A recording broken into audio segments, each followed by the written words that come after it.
Mabuti naman dinalaw mo ako dito sa Ospital Bearfield. Akala ko wala kang concern sa akin, matapos mo akong bigyan ng matinding siko nakaraan. Kamusta pala ang laban ninyo kahapon sa Northport? Balita ko absent ka daw, dahil ba dadalawin mo ako dito? Kaya ka nag-day off, napakabait mo naman, wag kang mag-alala. Ayos lang ako at makalalabas na. Kaya ako nadala sa ospital, natamaan mo.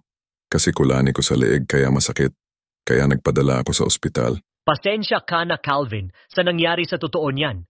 Hindi kita dinadalaw sa ospital at wala akong concerned sa'yo. Ang dahilan kung bakit ako nandito ay magpapagamot ako ng siko kasi parang nabale or nagkabukol sobrang sakit. Hindi tuloy ako nakalaro at natalo na naman tuloy kami. Hindi kinaya ni King kahit back-to-back na laban, siya naka 40 points kung nandoon ako. Sigurado na night-night na mga kalaban. Kahit TNT, SMB, Hinebra pa yan.